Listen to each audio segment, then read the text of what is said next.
싹싹. 안녕하십니까, 삭입니다. 오늘은 드디어 본격적으로 퀀트 전략을 연구해보는 시간을 갖도록 하겠습니다. 오늘 사용될 배경 지식으로는 PER, PBR이라는 투자 지표가 있고요.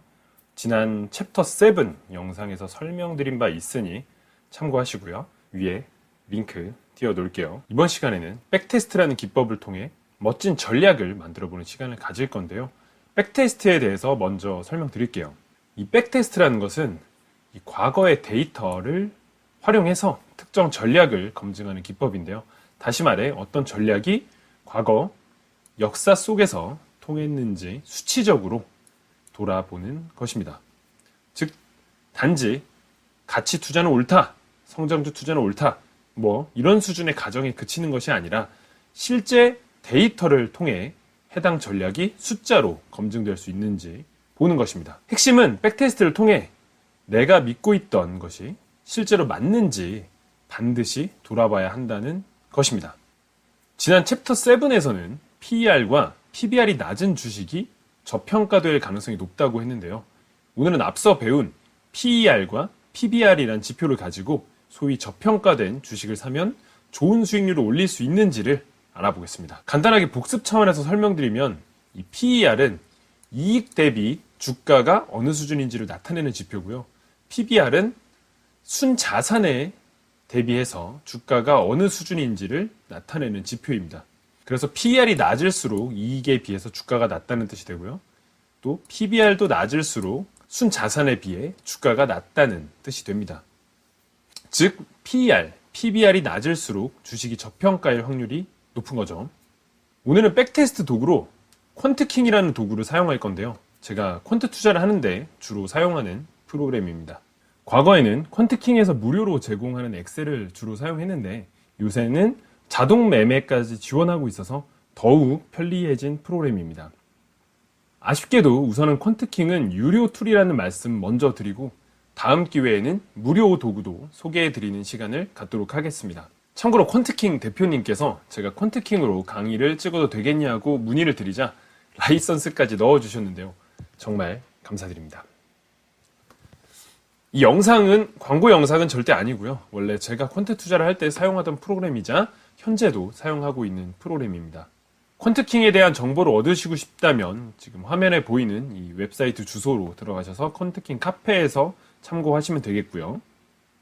이 퀀트킹은 국내 주식에 대해서 재무제표와 각종 투자 지표들을 모두 정리해둔 프로그램이고요. 직관적으로 정말 편리하게 구성이 되어 있는 프로그램입니다. 이렇게 거시 지표들을 한눈에 살필 수도 있고요. 또 이 특정 종목에 대해서 재무제표와 투자 지표들을 이렇게 한눈에 살필 수도 있습니다. 재무제표 보는 법을 모르시겠다고요? 그렇다면 위에 링크 한번 다녀오시고 그러면 어느 정도 읽으실 수 있을 겁니다. 무엇보다 퀀트킹도 2020년부터는 백테스트 기능이 탑재가 됐는데요.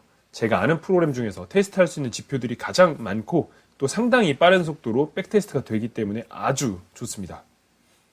오늘은 그러면 저 PER, 저 PBR 종목에 대해서 각각 똑같은 가중치를 두고 낮은 PER, 낮은 PBR 순으로 각각 등수를 매겨서 이 등수의 합 순서대로 1위부터 20위까지 투자하는 식으로 백테스트를 해보겠습니다.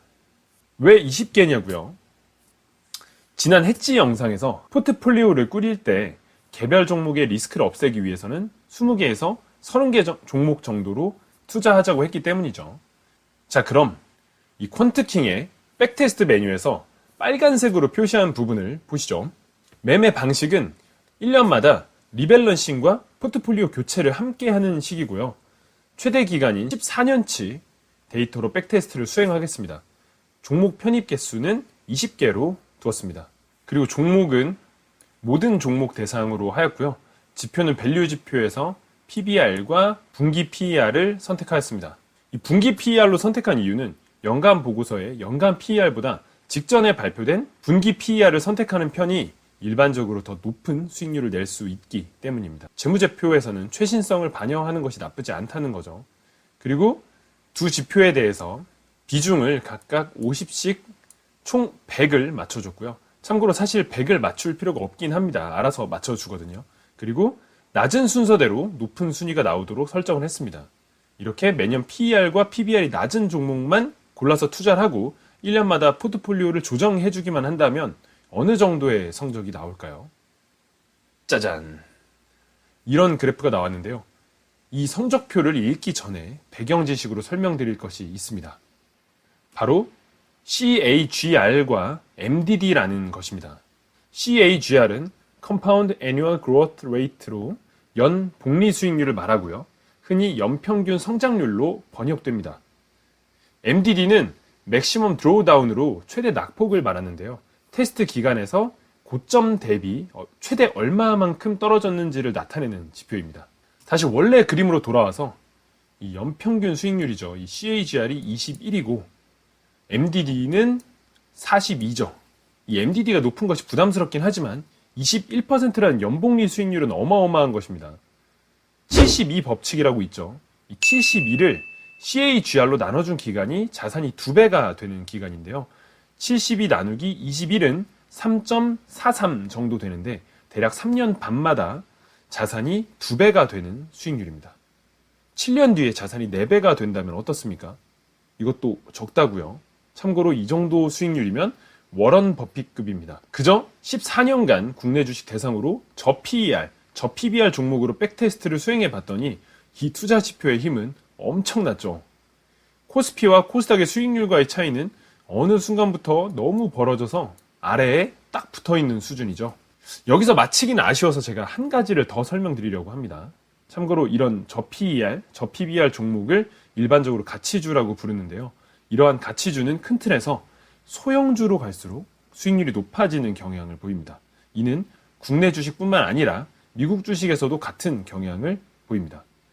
그래서 앞에서 백테스트 한 거에다가 시가총액 하위 20% 종목에만 투자하는 식으로 소형 가치주에 투자한다면 어떤 성적이 나올까 궁금하시죠? 이번에도 퀀트킹을 활용해서 시가총액 하위 20%의 종목을 선택하는 조건을 두었습니다. 과연 백테스트 결과는요? 무려 CAGR이 31.1%가 나오고 MDD는 38.3%가 나와서 오히려 최대 낙폭도 줄어든 모습입니다.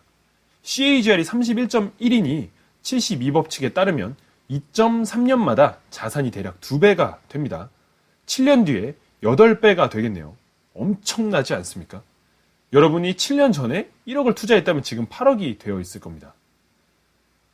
이렇게 정말 단순하게 그저 매년 분기 PER과 PBR을 보고 각 등수를 합쳐서 둘 다 낮은 친구들로 20위까지 투자를 반복해 왔다면 이런 엄청난 성적을 낼 수 있음을 확인해 봤습니다.